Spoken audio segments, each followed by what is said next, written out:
ஹல்லேலூயா. இன்றைக்கும் நம்முடைய செய்திக்கு ஆதாரமாய் நெகேமியாவின் புஸ்தகம் 2ஆம் அதிகாரம், நெகேமியா 2ஆம் அதிகாரம் 20வது வசனத்துக்கு நேராய் உங்கள் வேத புஸ்தகங்களை திருப்பிக் கொள்ளுங்கள். நெகேமியா 2:20. பரலோகத்தின் தேவனானவர் எங்களுக்கு காரியத்தை கைகூடி வர பண்ணினார். பரலோகத்தின் தேவனானவர் காரியத்தை கைகூடி வர பண்ணினார். இன்றைக்கு செய்தியின் தலைப்பு காரியத்தை கைகூடி வர பண்ணுகிற தேவன். இந்த மாதம் விசுவாசிங்க, பரலோகத்தின் தேவனானவர் என்னுடைய காரியத்தை கைகூடி வர பண்ணுவார். இந்த நெகேமியா யார்? இவன் ராஜாவுடைய பானபாத்திரக்காரனாக இருந்தான். ஆனாலும் இவனுக்கு தன்னுடைய தேசத்தை குறித்து ஒரு கரிசனை இருந்தது. அந்த கரிசனை தான் நாளடைவில் தரிசனமாய் மாறுகிறது. இந்த நெகேமியாவின் வாழ்க்கையிலே கர்த்தர் காரியத்தை கைகூடி வர பண்ணுவதற்கு காரணம் என்ன? நெகேமியாவின் புஸ்தகத்தை நீங்கள் வாசித்து பார்த்தால் 3 முறை இதே வார்த்தைகள் மீண்டும் மீண்டும் சொல்லப்படுவதை நீங்கள் பார்க்கலாம். பரலோகத்தின் தேவனானவர் காரியத்தை கைகூடி வர பண்ணினார். பரலோகத்தின் தேவனானவர் காரியத்தை கைகூட வர பண்ணினார். இந்த காலை நேரத்தில் என்னை கேட்டுக்கொண்டிருக்க அருமையான தேவ பிள்ளையே, நீங்கள் கடந்து போகிற சூழ்நிலையில், நீங்கள் ஜெபித்து கொண்டிருக்கிற காரியத்தில் ஒன்றை தெளிவாய் விசுவாசிங்கள். பரலோகத்தின் தேவனானவர் காரியத்தை கைகூடி வர பண்ணுவார். கைகூடி வர பண்ணுவார். நெகேமியாவுடைய வாழ்க்கையிலே கர்த்தர் காரியத்தை கைகூடி வர பண்ணுவதற்கு காரணம், நெகேமியாவுக்கு தன்னுடைய ஜனத்தார் மீது ஒரு கரிசனை இருந்தது.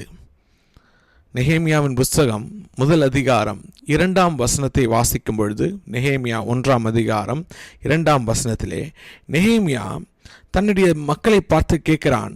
சிறையிருப்பில் மீண்டு தப்பின யூதரின் செய்தியும் எருசலேமின் செய்தியையும் அவர்களிடத்தில் அவன் கேட்டு அறிந்து கொள்கிறான். இந்த நெகேமியா ராஜாவுடைய பானபாத்திரக்காரனாக இருக்கிறான். அவனுக்கு நல்ல வேலையும் நல்ல சம்பளமும் பதவியும் எல்லாம் இருந்தது. ஆனாலும் அவன் தன்னுடைய இனத்தாரை பார்த்த பொழுது சிறையிருப்பில் மீந்திருக்கிற யூதரின் செய்தியையும் எருசலேமின் செய்தியையும் அவன் கேட்டு அறிகிறான். முதலாவதாக நெகேமியா ஒரு தரிசனம் இருந்தது.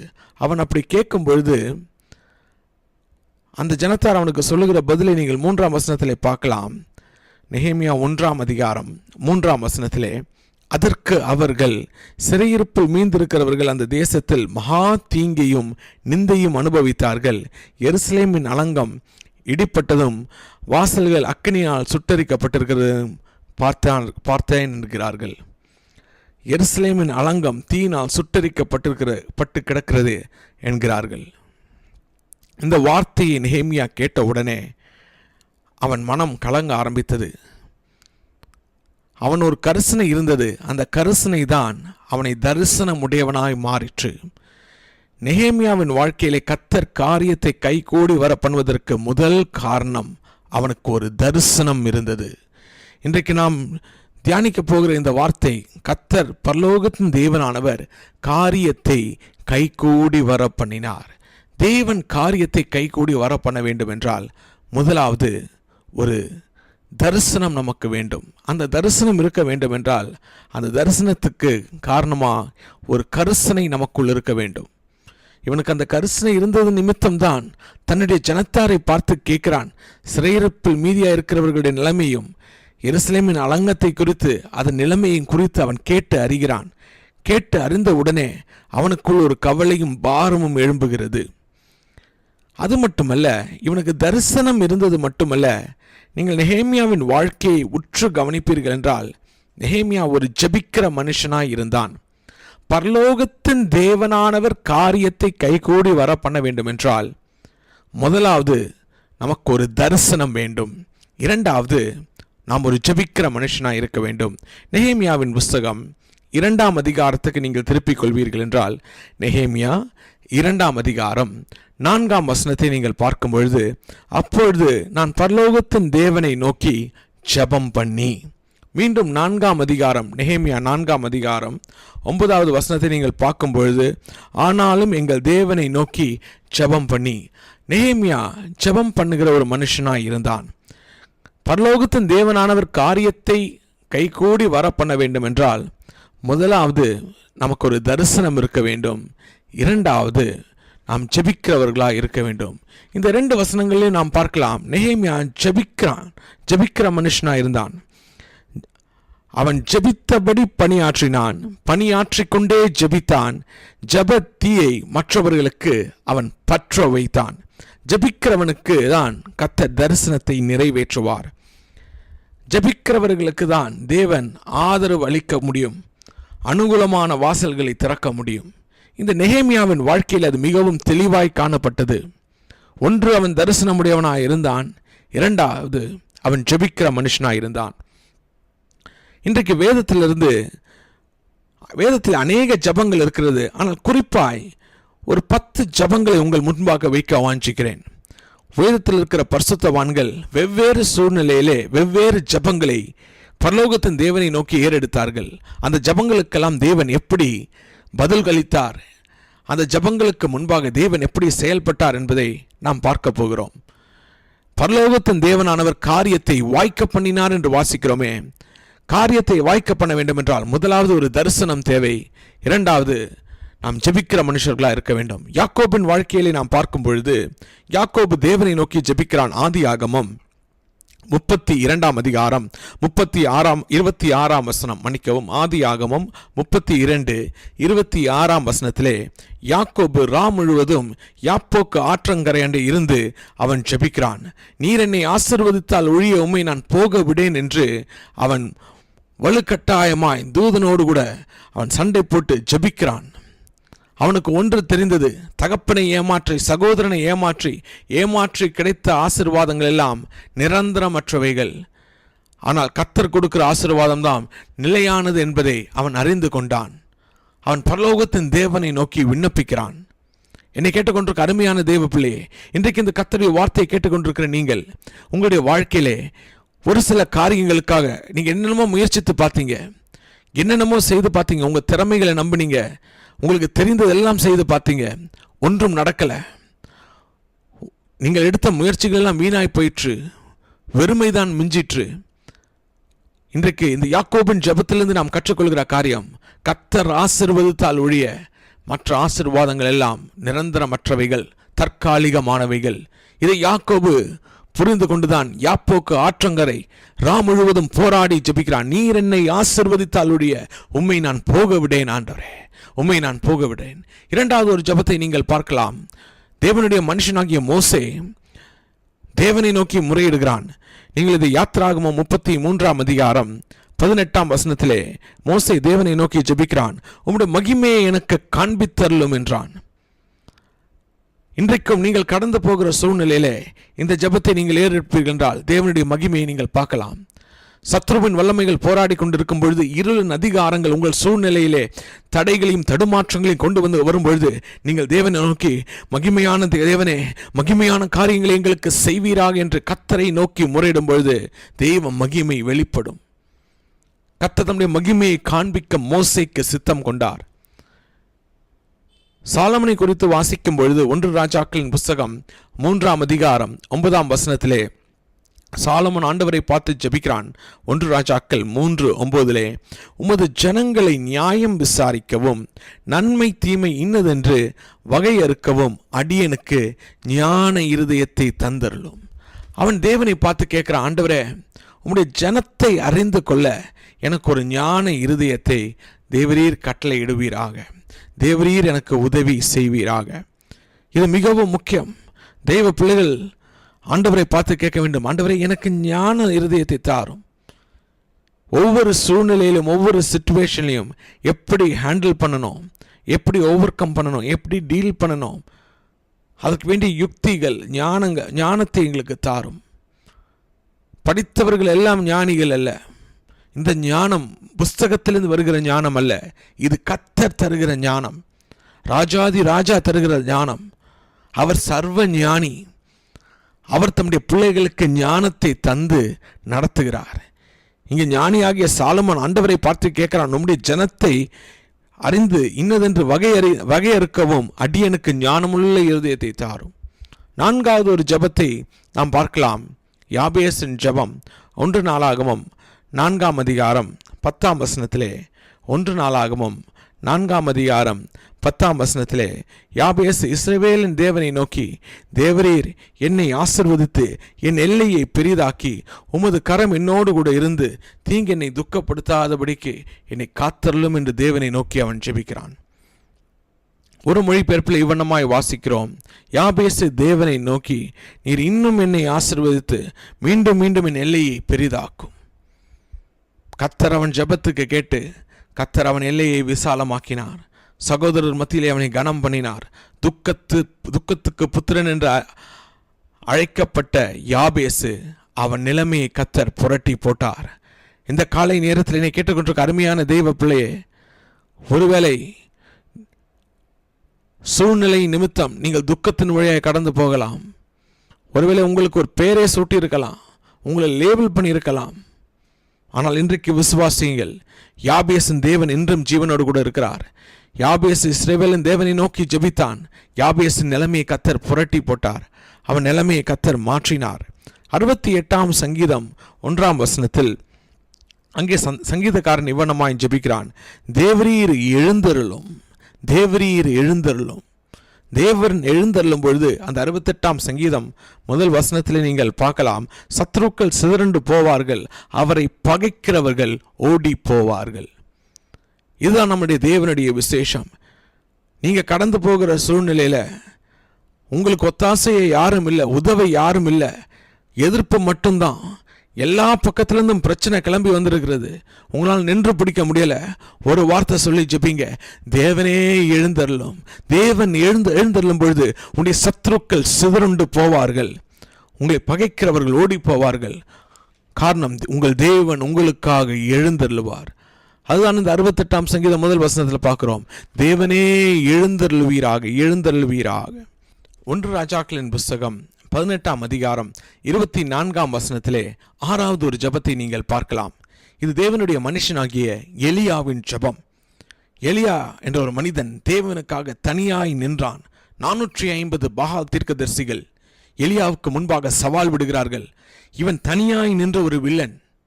கர்மேல் பர்வதத்திலே கர்த்தரே தேவன் என்பதை நிரூபிக்கும்படியாய் இவன் ஒரு தனி மனுஷனாய் நின்று அந்த சவாலை ஏற்றுக்கொள்கிறான். கள்ள தீர்க்கதரிசிகள் அவனுக்கு விரோதமாய் கூட்டம் கூடி நிற்கும் பொழுது, பாகால் தீர்க்கதரிசிகள் அங்கே சத்தமிட்டு சவால் விட்டு கொண்டு இருக்கும் பொழுது, எலியா என்ற ஒரு மனுஷன் அங்கே பலிபிடத்தை பழுது பார்த்து செப்பனிட்டு அவன் பலியை செலுத்துகிறான். எலியா சொல்லுகிற ஒரு வார்த்தை உண்டு. 1 ராஜாக்கள் 18ஆம் அதிகாரம் 24ஆம் வசனத்திலே, அக்கினியினால் உத்தரவு அருளும் தேவனே தேவன். உடனே எல்லாரும் இதை ஏற்றுக்கொண்டார்கள். இது நல்ல வார்த்தை என்று சொல்லி எலியா உடனே பலிபிடத்தை கெட்டுகிறான், பழுது பார்க்கிறான், செப்பனிடுகிறான், சுற்றிலும் ஒரு வாய்க்காலை வெட்டுகிறான், தண்ணீரால் நிரப்புகிறான், தேவனை நோக்கி முறையிடுகிறான். நடந்ததென்ன? வானத்திலிருந்து அக்கினி இறங்கிற்று. பாகால் தீர்க்கதரிசிகள் சத்தமிட்டு கூப்பிட்டார்கள், ஆக்ரோஷம் போட்டார்கள். ஒரு அக்கினி இறங்கவில்லை. நேரமாகிறது, இன்னும் சத்தமிடுகிறார்கள், ஒன்றும் நடக்கவில்லை. ஆனால் தேவனுடைய மனுஷனாகிய எலியா, தனியாய் நின்ற எலியா, கர்த்தருக்காய் வைராகியமாய் நின்ற எலியா, கூட ஒருத்தரும் இல்லை, இவன் ஒருவன் மட்டும்தான். ஆனால் கர்த்தருக்காக வைராகியமாய் நின்றான். கர்மேல் பர்வதத்திலே எழும்பி அவன் கூப்பிடுகிறான். அவன் ஜெபித்த உடனே அக்கினி இறங்கிற்று. வேதம் சொல்லுகிறது, அக்கினி இறங்கி பலியை பட்சித்தது மட்டுமல்ல, தண்ணியையும் நக்கி மண்ணையும் நக்கி போட்டுற்று என்று. அப்படி என்றால் இந்த காலை நேரத்திலே ஒன்றை விசுவாசியுங்கள். உங்கள் வாழ்க்கையில் இருக்கும் சில கடினமான சூழ்நிலையிலே அந்நிய பலிபீடத்தின் வல்லமைகள் உங்களை அச்சுறுத்தி கொண்டிருக்கலாம், உங்களை பார்த்து சவால் விட்டு கொண்டிருக்கலாம், மிரட்டி கொண்டிருக்கலாம். பாகால் தீர்க்கதரிசிகளின் வல்லமைகள் உங்களோடு கூட போராடி கொண்டிருக்கலாம். 450 பாகால் தீர்க்கதரிசிகள் சவால் விடுகிறார்கள். அதன் நடுவிலும் தேவனுடைய மனுஷனாகிய எலியா நின்று கர்த்தரே தேவன் என்பதை நிரூபித்தான். இந்த அக்கினிக்கு ஒரு தன்மை உண்டு, இந்த தீக்கு நெருப்புக்கு ஒரு தன்மை உண்டு. அது எல்லாரிடத்திலும் ஒரே போல்தான் இருக்கும். கை வச்சா சுடும், பற்றி எரியும். ஐயோ இவர் படித்தவர்கள், இவர்களுக்கு ரொம்ப வேதனை கொடுக்கக்கூடாது, இவர் படிக்காதவர்கள், அப்படியெல்லாம் இல்லை. எல்லாரிடத்திலும் ஒரே போலதான். அக்னி ஒரு இடத்துல வரும்பொழுது, தீ ஒரு இடத்துல வைக்கும் பொழுது, அதில் தன்மைக்கு ஒத்தவனம் அது செய்ய வேண்டிய காரியங்கள், சுட்டரிக்க வேண்டியவைகளை சுட்டரித்து, பற்றி எரிய வேண்டியதில் பற்றி எரிந்து, அதில் தன்மை மாறாது. இன்றைக்கு நான் விசுவாசிக்கிறேன், சில கடினமான சூழ்நிலைகளில் கர்த்தருடைய ஆவியானவர் அக்னியை போல் இறங்கி உங்கள் ஜெபத்துக்கு முன்பாக தேவன் கிரியை செய்வார். பரலோகத்தின் தேவனானவர் காரியத்தை வாய்க்க பண்ணுவார். திறவுகோல் வசனத்தை மறந்துடாதீர்கள். நெகேமியாவின் வாழ்க்கையிலே முதலாவது அவன் தரிசனம் உடையவனாய் இருந்தான், இரண்டாவது ஜெபிக்கிறவனாய் இருந்தான். வேதத்தில் இருக்கிற ஒரு சில ஜெபங்களை தான் உங்களுக்கு நான் எடுத்து காட்டிக் கொண்டிருக்கிறேன். ஏழாவது ஒரு ஜெபத்தை பார்க்கலாம். எலியாவுக்கு இந்த சிஷ்ய பிள்ளையாகிய எலிசாவின் வாழ்க்கையிலே இந்த எலிசா தேவனை நோக்கி ஜெபிக்கிறான். 2 ராஜாக்களின் புஸ்தகம் 2ஆம் அதிகாரம் 14ஆம் வசனத்திலே தேவனுடைய மனுஷனாகிய எலியா எடுத்துக்கொள்ளப்பட்ட பொழுது, இப்பொழுது எலிசாவுடைய நேரம், யோர்தானுக்கு முன்பாக நிற்கிறான். 2 ராஜாக்கள் 2ஆம் அதிகாரம் 14ஆம் வசனத்திலே எலியாவின் தேவனாகிய கர்த்தர் எங்கே என்று சொல்லி அவன் தண்ணீரை அடித்தான். தண்ணீரை அடித்த உடனே அது இரு பக்கமாக பிரிந்ததால் எலிசா இக்கரைப்பட்டான். வேதம் சொல்லுகிறது, அவன் தண்ணீரை அடித்த உடனே தண்ணீர் இரண்டாய் பிளந்தது. என்னை கேட்டுக்கொண்டிருக்க அருமையான தெய்வ பிள்ளையே, உங்க வாழ்க்கையில சில யோர்தான் நதி போல பிரச்சனைகள், உங்களுக்கு இனி அடுத்தது என்ன பண்ணணும்னு தெரியல, அக்கறைக்கு போக முடியல, உங்க வாழ்க்கை பிரயாணம் நின்று போயிற்று, மரண யோர்தான் கரை குரண்டு ஓடுகிறது, இனி அடுத்து ஒன்றும் பார்க்க முடியல, ஒன்றும் தெரியல, வழி இல்லை, வழி உண்டு பண்ண முடியல. அதன் நடுவையும் தேவனுடைய மனுஷனாகி எலியா ஜெபித்தது போல ஜெபியுங்கள். எலியாவின் தேவன் எங்கே என்று எலிசா ஜெபித்தான். அவன் அடித்த பொழுது தண்ணீர் வழி மாறிற்று. எலிசா அக்கறைப்பட்டான். தண்ணீர் பிரிந்ததினால், தண்ணீர் ஒரு நாளும் பிரியாது, அதற்கு எங்க இடம் கிடைச்சாலும் அந்த இடத்த எல்லாம் அது ஒப்பிக்கும். அதான் தண்ணீருடைய தன்மை. ஆனால் இங்கே இயற்கைக்கு அப்பாற்பட்ட விதத்திலே தேவனுடைய மனுஷன் தேவனை நோக்கி முறையிட்ட பொழுது கர்த்தர் இறங்கி கிரியை செய்கிறார். 8வது ஒரு ஜெபத்தை பார்க்கிறோம். மார்க்குக்கு எழுதின சுவிசேஷம் 10ஆம் அதிகாரம் 47ஆம் வசனத்திலே எரிகோவின் வீதியிலே பர்த்திமி என்ற குருடன் உட்கார்ந்து பிச்சை கேட்டுக் கொண்டிருக்கிறான். திரள் கூட்ட மக்கள் அந்த வீதியின் வழியாய் கடந்து போகும்பொழுது என்ன சம்பவிக்கிறது என்பதை கேட்கிறான். உடனே அவன் அறிந்து கொள்கிறான், தாவீதின் குமாரன் இதன் வழியாய் இயேசு இந்த பக்கமாய் நடந்து போகிறார் என்று. தாவீதின் குமாரனை குறித்து அவன் கேள்விப்பட்டிருக்கிறான், அவன் பார்த்ததில்லை. இப்பொழுது அவன் இருக்கும் இடத்திலிருந்து அவன் சத்தமிட்டு கூப்பிடுகிறான். திரள் கூட்டமான ஜனங்கள் இயேசுவை சுற்றி இருக்கிறார்கள். இவன் ஒரு தெரு முனையிலே ஒரு ஓரத்திலே உட்கார்ந்து, தாவீதின் குமாரனே எனக்கு இறங்கும் என்று அவன் சத்தமிட்டு கூப்பிடுகிறான். மார்க் 10ஆம் அதிகாரம் 47ஆம் வசனத்தில் நீங்கள் இதை பார்க்கலாம். உடனே அவனை சுற்றி இருக்கிறவர்கள் அவனை அதட்டுகிறார்கள். அவனை அதட்டின உடனே வேதம் சொல்கிறது, அவன் முன்பு இருந்ததை காட்டிலும் இன்னும் அதிகமாய் சத்தமிட்டு கர்த்தரை நோக்கி கூப்பிட்டான். உடனே இயேசு நின்று அவனை அழைத்தார் என்று வேதம் சொல்கிறது.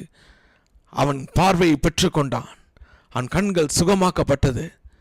இன்றைக்கு நீங்க கடந்து போகிற சூழ்நிலையில ஒருவேளை உங்களை சுற்றி இருக்கிறவர்கள் உங்களை அதட்டலாம், ஜெபிச்சது போதும் என்று சொல்லலாம், நிறுத்திக்கொள்ளும் ஜெபத்தை என்று சொல்லலாம். ஆனால் பர்த்திமேயு செய்தது போல முன்பிலும் அதிகமாய் சத்தமிட்டு கூப்பிடுவாயானால் உன் தேவன் உனக்கு இறங்கி நிற்பார். எத்தனை பேர் அங்கு இருந்தாலும், எவ்வளவு பேர் தடை பண்ணினாலும், என் தேவன் உன் ஜெபத்துக்கு முன்பாக. இவன் ஒரு தெருவின் ஓரத்தில் இருந்தான். இயேசு அந்த வீதியின் வழியை கடந்து போகிறார் என்று அறிந்த உடனே இயேசுவுக்கு முன்னும் பின்னும் அநேகர் சுற்றி இருந்தார்கள். வேண்டப்பட்டவர்களும் படித்தவர்களும் பதவியில் இருக்கிறவர்களும் பரிசேயர்களும் எல்லாரும் இருந்தார்கள். ஆனால் அவர்கள் நடுவிலும் இந்த ஒரு சத்தம் மறைக்க முடியவில்லை. இந்த சத்தத்தை மறைக்க எத்தனை பேர் முற்பட்டாலும் மாறாத தேவன், மறையாத தேவன் நித்திய சாட்சியாய் அவனை அங்கே மாற்றினார். 9வது ஒரு ஜெபத்தை குறித்து பார்க்கிறோம். அப்போஸ்தலர் 4ஆம் அதிகாரம் 29ஆம் வசனத்திலே, அப்போஸ்தலர் 4:29 அவர்கள் பயமுறுத்தல்களை தேவரீர் கவனித்து, அப்போஸ்தலர் 4:29 அவர்கள் பயமுறுத்தல்களை தேவரீர் கவனித்து 30ஆம் வசனத்துக்கு வரும்பொழுது இயேசுவின் நாமத்தில் அற்புதங்களையும் அடையாளங்களும் நடக்கும்படி செய்து. இந்த ஜெபத்தில் தேவனுடைய சீஷர்கள் அங்கே ஒரு பயமுறுத்தலின் சூழ்நிலையின் வழியாக கடந்து போகும்பொழுது இயேசுவை நோக்கி விண்ணப்பிக்கிறார்கள். அதன் விளைவு இயேசுவின் நாமத்தில் அற்புதங்களும் அடையாளங்களும் அங்கே நடக்கிறது. என்னை கேட்டுக்கொண்டிருக்க அருமையான தேவ பிள்ளை, உங்களை பயப்படுத்த ஒரு கூட்டம் இருக்கலாம். ஆனால் அந்த பயப்படுத்துகிற கூட்டத்தின் நடுவிலும் இயேசுவின் நாமத்தை நீ தொழுது கொள்வாயானால், இயேசுவின் நாமத்தை நீ கூப்பிடுவாயானால், தம்மை நோக்கி கூப்பிடுகிற யாவருக்கும் அவர் சமீபமாய் இருக்கிறார் என்று வேதம் சொல்கிறது. கர்த்தருடைய நாமம் பலத்த துருகம், நீதிமான் அதற்குள் ஓடி சுகமாய் இருப்பான் என்று வேதம் சொல்கிறது. இயேசுவின் நாமத்தில் அற்புதங்களும் அடையாளங்களும் நடக்கும்படி செய்து, இன்றைக்கு சில அற்புதங்களும் அடையாளங்களும் நடக்கும் என்று நான் விசுவாசிக்கிறேன். நீங்கள் கேட்டுக்கொண்டிருக்கிற வார்த்தை ஒரு மனுஷனுடைய வார்த்தை அல்ல, இது ஆவியானவர் எழுதி வைக்கப்பட்ட வார்த்தை. அப்போஸ்தலர் 4:29 அந்த வார்த்தையின் வல்லமை உங்கள் வாழ்க்கையில் கிரியை செய்யும். விசுவாசியுங்கள். விசுவாசிக்கிற நீங்கள் இருக்கும் இடத்தில் உங்கள் சூழ்நிலையிலே இயேசுவின் நாமத்தை சொல்லி கூப்பிடுங்கள். உங்கள் ஜெபங்களுக்கு பதில் கொடுத்து அதன் நிமித்தம் அதன் விளைவாய் தேவன் அற்புதங்களும் அடையாளங்களும் செய்வார். பரலோகத்தின் தேவனானவர் காரியத்தை வாய்க்க பண்ணுவார். காரியத்தை வாய்க்க பண்ணுவார். எவ்வளவு கடினமான காரியமாக இருந்தாலும், எவ்வளவு நாட்கள் காத்திருந்த காரியமாக இருந்தாலும், பரலோகத்தின் தேவனானவர் காரியத்தை வாய்க்க பண்ணுவார். மறந்துடாதீங்க. நெகேமியாவின் வாழ்க்கையிலே பரலோகத்தின் தேவனானவர் காரியத்தை வாய்க்க பண்ணதற்கு முதல் காரணம் அவன் தரிசனமுடையவனாயிருந்தான். இரண்டாவது, அவன் ஜெபிக்கிறவனாயிருந்தான். அவன் பரலோகத்தின் தேவனை நோக்கி ஜெபம் பண்ணி, வேதத்தில் இருக்க ஒவ்வொரு ஜபங்களை பார்த்து இருக்கிறோம். 9 ஜபங்களை பார்த்திருக்கிறோம். 10வது ஒரு ஜபத்தை நாம் பார்க்கலாம். யோவானுக்கு எழுதின சுவிசேஷம் 3ஆம் அதிகாரம் 8ஆம் வசனத்திலே, யோவான் 3:8, காற்றானது தனக்கு இஷ்டமான இடத்திலே வீசுகிறது, அது இன்ன இடத்திலிருந்து வருகிறது என்றும் இன்ன இடத்துக்கு போகிறது என்றும் உனக்கு தெரியாது. ஆவியினால் பிறந்தவனும் அவனும் அப்படியே இருக்கிறான். காற்றானது இன்ன இடத்திலிருந்து வருகிறது என்றும் இன்ன இடத்துக்கு போகிறது என்றும் தெரியாது. ஆவியினால் பிறக்கிறவனும் அப்படியே இருக்கிறான் என்று வேதம் சொல்கிறது. என்னை கேட்டுக்கொண்டிருக்க அருமையான தெய்வ பிள்ளையே, நம்முடைய வாழ்க்கையிலும், ஒரு தெய்வ பிள்ளையோட வாழ்க்கையிலும், ரட்சிக்கப்பட்ட ஒரு தெய்வ பிள்ளையோட வாழ்க்கையிலும் எப்பொழுது அற்புதங்கள் நடக்கும் நமக்கு தெரியாது. எப்படி அதிசயம் நடக்கும்னு நமக்கு தெரியாது. எப்படி காரியத்தை கைகூடி வரும் நமக்கு தெரியாது. ஆனால் பரலோகத்தின் தேவனானவர் காரியத்தை கைகூடி வர பண்ணுவார். அதுதான் ஒரு அபிஷேகம் பண்ணப்பட்ட தெய்வ பிள்ளைக்கு கர்த்தர் கொடுக்கிற ஒரு ஆசீர்வாதம். தேவன் இறங்கி கிரியை செய்வார். தேவனே இறங்கி வாசல்களை திறப்பார். இரும்பு தாழ்பால்களை முறித்து வெண்கல கதவுகளை உடைத்து தம்முடைய பிள்ளைகளுக்காக அவர் சொல்லி வைத்திருக்கிற பொக்கிஷத்தை அவர் தந்தருளுவார். பரலோகத்தின் தேவனானவர் காரியத்தை வாய்க்க பண்ணுவார். நெகேமியாவின் வாழ்க்கையில் காரியத்தை வாய்க்க பண்ணுவதற்கு காரணம், நெகேமியாவுக்கு ஒரு கரிசனை இருந்தது. அந்த கரிசனை தான் தரிசனமாய் மாறிற்று.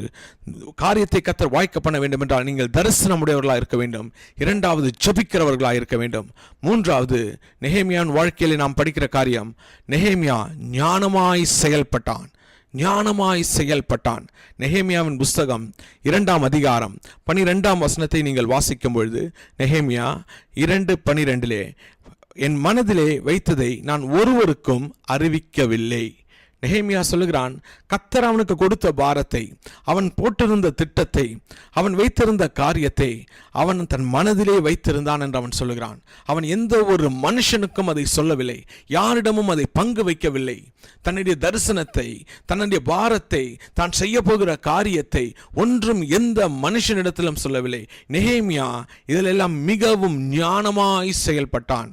நீங்கள் அதே அதிகாரம் 16ஆம் வசனத்தை வாசிக்கும் பொழுது, நெகேமியா 2:16, அங்கே நீங்கள் மீண்டும் பார்க்கலாம். நெகேமியா சொல்லுகிறான், நான் போனதும் நான் செய்ததும் அதிகாரிகள் ஒருவருக்கும் தெரியாது. யாருக்கும் அவன் சொல்லவில்லை.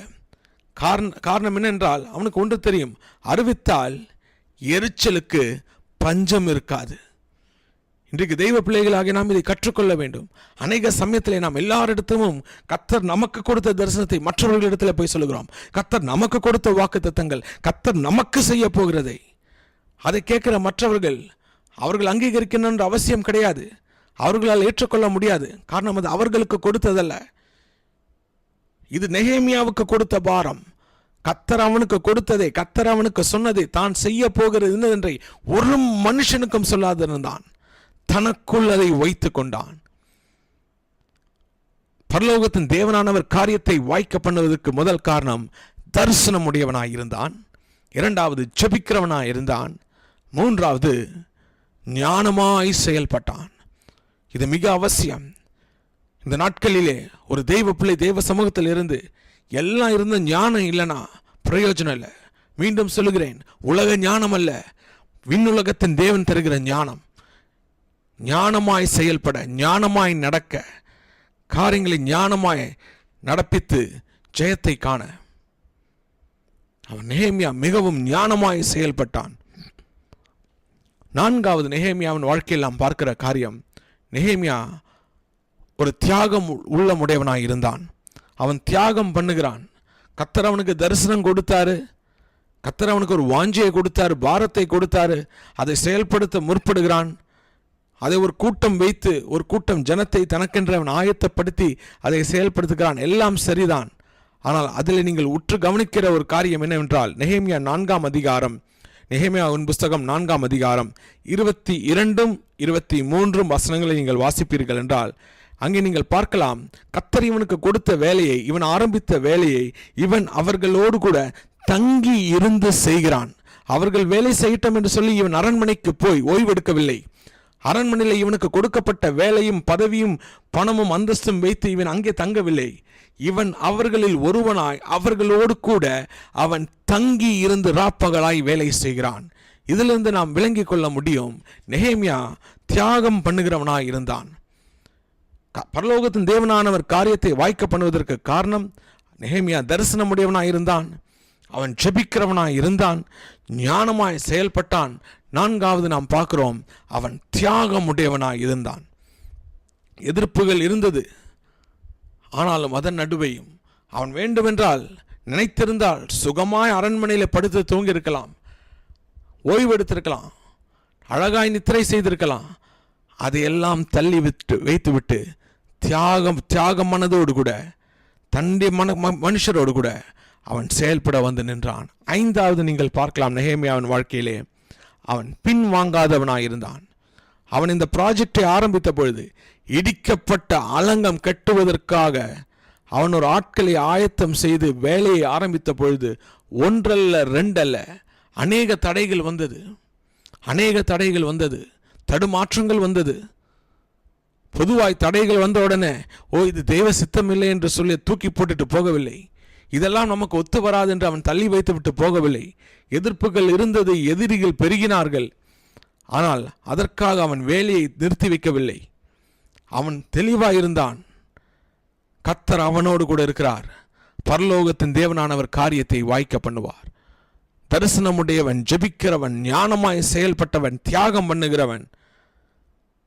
ஐந்தாவதாய் பின்வாங்காதவன். எதிர்ப்புகளுக்கு பஞ்சமே இல்லை, எதிரிகளுக்கு குறைவே இல்லை. எப்படியெல்லாம் வேலையை தடை செய்யலாமோ அப்படியெல்லாம் சத்துருக்கள் எழும்பினார்கள். சம்பல்லாலும் தோபியாவும் இவனுக்கு விரோதமாய் செயல்பட்டார்கள். ஆனால் அதன் நடுவிலும் இவன் பின் வாங்காதவனாய் இருந்தான். தரிசனம் உள்ளவன் சாவுக்கும் அஞ்ச மாட்டான். அவன் சாதிக்க வந்தவன். நெகேமியாவின் வாழ்க்கையிலே பரலோகத்தின் தேவனானவன் காரியத்தை வாய்க்க பண்ணுவதற்கு மெயின் காரணமே இதுதான். அவனுக்கு தரிசனம் இருந்தது. தரிசனம் இருந்தால் மட்டும் போதாது. இன்றைக்கு கிறிஸ்தவ உலகத்தில் எல்லாருக்கும் தரிசனம் உண்டு.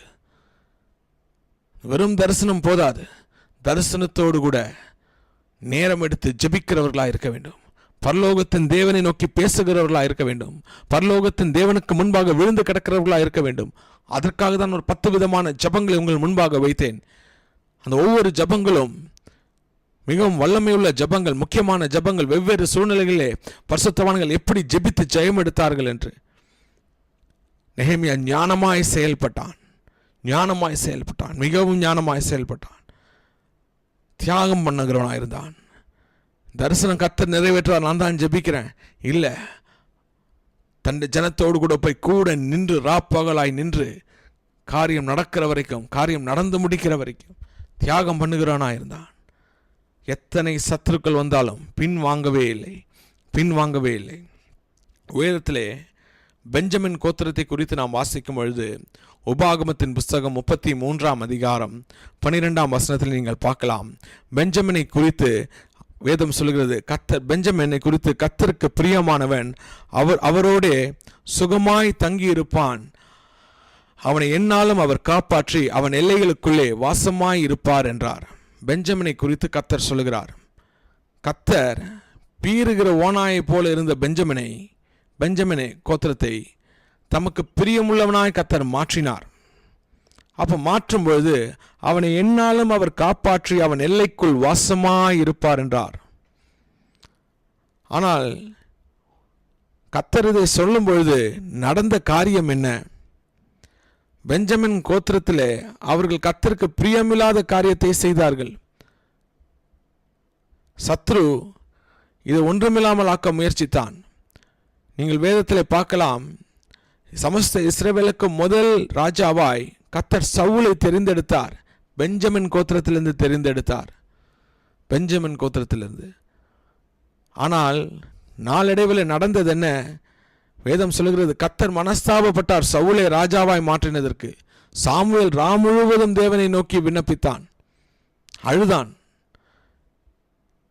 சவுலை ராஜாவாய் அபிஷேகம் செய்ததுக்கு. மீண்டும் பெஞ்சமினின் கோத்திரத்திலே கர்த்தர் சொன்ன காரியம் நிறைவேறாமல் போனது போல இருந்தது. சத்ரு நினைத்தான், இந்த ஒரு பெஞ்சமினின் கோத்திரத்தில் இந்த ஒரு சவுலின் நிமித்தம், அவனுடைய கீழ்ப்படியாயின்மை நிமித்தம் அஞ்சனம் பார்க்கும் ஸ்திரியை அவன் போய் பார்த்தான். ஜீவனுள்ள தேவனை தேடுவதற்கு பதிலாய் இவன் அஞ்சனம் பார்க்கிற ஸ்திரியை தேடி போகிற ஒரு நிலைமையெல்லாம் வந்தது.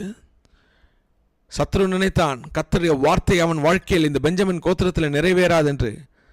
ஆனால் பரலோகத்தின் தேவனானவர் காரியத்தை வாய்க்க பண்ணினார். புதிய ஏற்பாட்டிலே வாசிக்கும் பொழுது சவுல் எனப்படுகிற பவுல் தேவ பிள்ளைகளை துன்பப்படுத்தும்படி, தேவ சபையை உபத்திரப்படுத்தும்படி தமஸ்குவின் வீதியில் வேகமாய் போய்கொண்டிருக்கும் பொழுது கர்த்தர் அவனை குறுக்கிடுகிறார். குறுக்கிட்டு அவனை சந்திக்கிறார். சந்தித்து அவனை மீண்டும் தூக்கி எடுக்கிறார். இந்த சவுல் யார்? பெஞ்சமினின் கோத்திரத்தான், பெஞ்சமின் கோத்திரத்தான். கர்த்தர் பழைய ஏற்பாட்டிலே உபாகமத்தின் புஸ்தகம் 33ஆம் அதிகாரம் 12ஆம் வசனத்திலே கர்த்தர் சொன்னார், அவனை எந்நாளும் நான் காப்பாற்றி அவன் எல்லைகளுக்குள்ளே வாசமாய் இருப்பேன் என்று. சத்ரு நினைத்தான், பின்மாற்றங்களும் பிடிவாதங்களும் உள்ளே வரும்பொழுது இந்த வார்த்தை நிறைவேறாமல் போயிடும் என்று. ஆனால் பரலோகத்தின் தேவனானவர் காரியத்தை வாய்க்க பண்ணினார். என்னை கேட்டுக்கொண்டிருக்க அருமையான தேவ பிள்ளை, ஒருவேளை நீங்க நினைக்கலாம், என் வாழ்க்கையில வந்த சில பின்மாற்றத்தின் நிமித்தம் இனி காரியம் கைகூடி வராது, காரியம் வாய்க்காது என்று. ஆனால் பரலோகத்தின் தேவனானவர் அந்த நேரம் வரும்பொழுது குறுக்கிட்டு அவர் காரியத்தை வாய்க்க பண்ணுவார். பரலோகத்தின் தேவனானவர் காரியத்தை வாய்க்க பண்ணுவார். ஒன்று காரியத்தை வாய்க்க பண்ணுவார். இல்லை என்றால் ஒருவேளை சத்ருவும் மனுஷனும் வேண்டுமென்றே உங்களுக்கு தீங்கு செய்யும்படியாய், தீங்கு விளைவிக்கும்படியாய், தீமை செய்யும்படியாய் உங்கள் வாழ்க்கையிலே சிலதை கொண்டு வந்திருக்கலாம். அது ஆரம்பத்தில் உங்களுக்கு நன்மையானதும் நலமானது போலும் தோற்றம் அளித்திருக்கலாம். ஆனால் நாளடைவில் அது உங்களுக்கு தீங்கும் தீமையுமாய் கொண்டு முடிய பண்ணுவதற்காக அவர்கள் செய்த ஒரு ஏற்பாடாக இருக்கலாம். யோசேப்பின் வாழ்க்கையிலே பார்க்கலாம். ஆதியாகமம் 50ஆம் அதிகாரம் 20ஆம் வசனத்திலே யோசேப்பு தன்னுடைய சகோதரர்களை பார்த்து சொல்லுகிற ஒரு வார்த்தை உண்டு, நீங்கள் எனக்கு தீமை செய்ய நினைத்தீர்கள், தேவன் அதை நன்மையாய் முடிய பண்ணினார். தேவன் அதை நன்மையாய் முடிய பண்ணினார். உங்கள் வாழ்க்கையிலே வேண்டுமென்ற மனுஷனும் பிசாசும் உங்களை சிக்க வைக்கும்படி சில திட்டமிட்டு உங்களுக்கு விரோதமாய் செயல்படும் பொழுது ஒன்றை விளங்கிக் கொள்ளுங்கள், மனுஷனாலும் பிசாசனாலும் சிலரை துவங்க தான் முடியும். ஆனால் நமக்கு ஒரு தேவன் உண்டு, பரலோகத்தின் தேவனானவர் அதை முடிய பண்ணுவார்.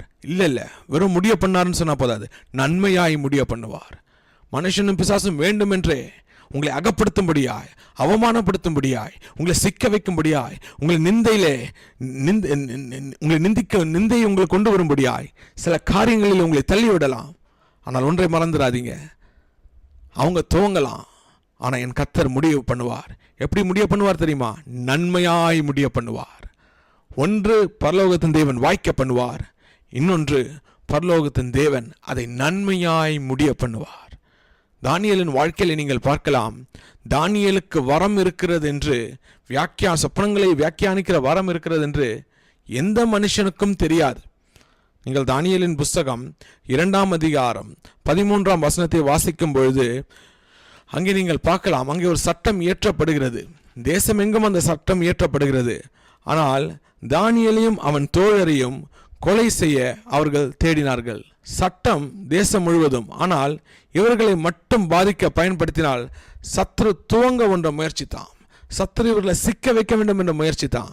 ஆனால் கர்த்தர் செய்ததென, அது தானியேலுடைய வாழ்க்கையிலே நன்மையாய் முடிய பண்ணினார். அது அவருடைய உயர்வுக்கு காரணமாக இருந்தது.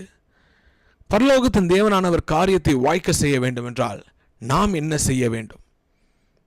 நெகேமியாவின் வாழ்க்கையிலிருந்து நாம் பார்த்தோம் 5 காரியங்கள். ஒன்று, அவர் பரலோகத்தின் தேவனானவர் காரியத்தை வாய்க்க பண்ணுவார். இன்னொன்று, அவர் அதை நன்மையாய் முடிய பண்ணுவார்.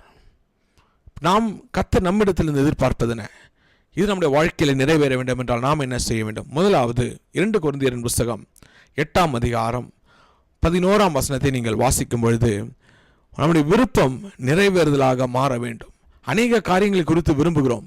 கர்த்தர் இது எனக்கு செய்தால் நலமாயிருக்கும், அது எனக்கு செய்தால் நலமாயிருக்கும் என்று நம்முடைய விருப்பம் நிறைவேறுதலாக மாற வேண்டும். இரண்டாவது, உபாகமத்தின் புஸ்தகம் 23ஆம் அதிகாரம் 23ஆம் வசனத்தை நீங்கள் வாசிக்கும் பொழுது, உபாகமம் 23:23, உன் வாயினால் சொன்னதை நிறைவேற்ற வேண்டும், உன் தேவனாகிய கர்த்தருக்கு நீ பொருத்தனை பண்ணி சொன்ன உற்சாக பலிகளை செலுத்தி தீர்ப்பாயாக.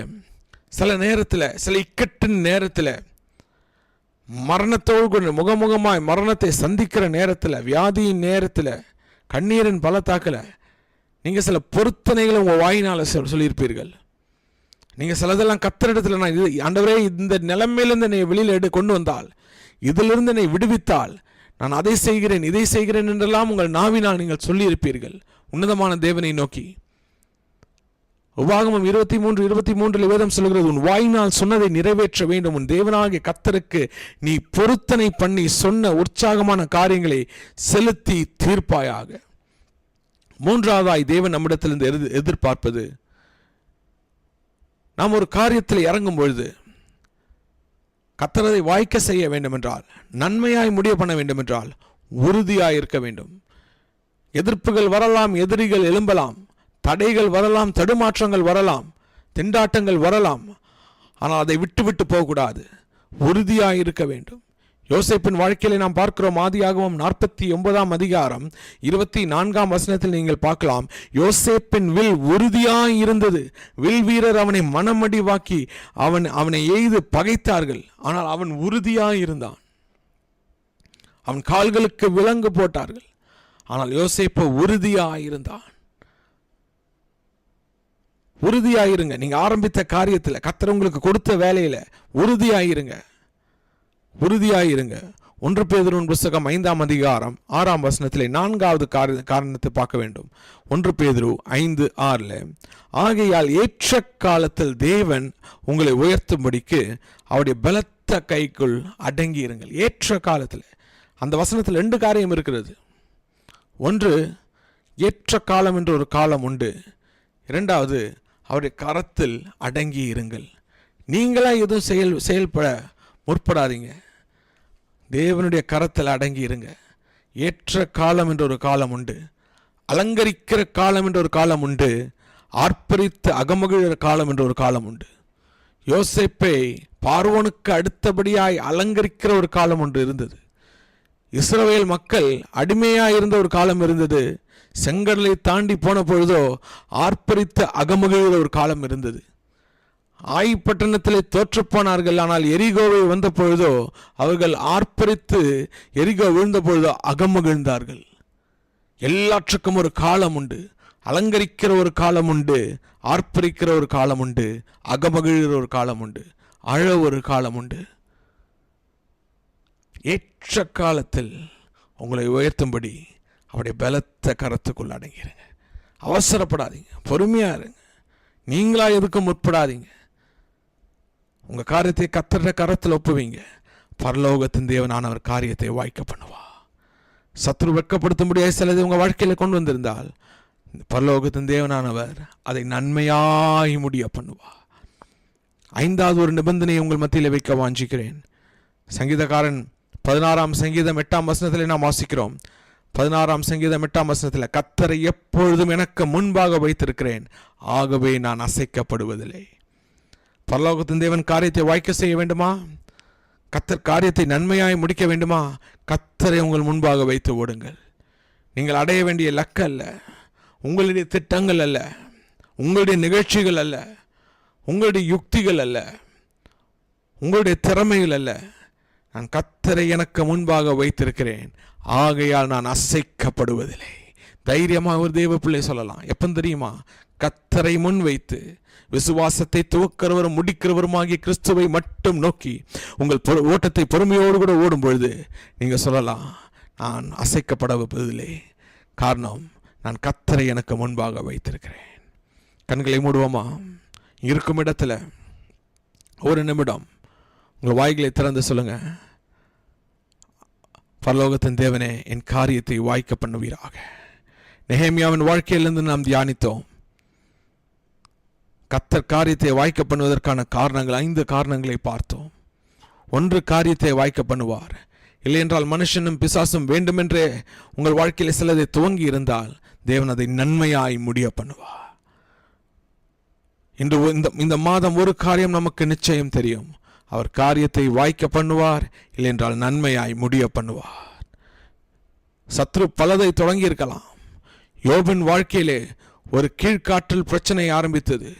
ஒரு கீழ்காற்றில் அவனுக்கு பிரச்சனைகளும் போராட்டங்களும் கண்ணீரும் வேதனையும் ஆரம்பித்தால், இன்னொரு கீழ்காற்றிலிருந்து கர்த்தர் அவனோடு கூட பேசுகிறார். அவன் நிலைமையை புரட்டி போடுகிறார். இன்றைக்கு விசுவாசிங்க, பரலோகத்தின் தேவனானவர் காரியத்தை வாய்க்க பண்ணுவார். பரலோக பிதாவே, இந்த வார்த்தையின் வெளிச்சத்தில் உடைய ஜனத்தை நடத்த போகிறபடி ஆலமக்கு ஸ்தோத்திரம்.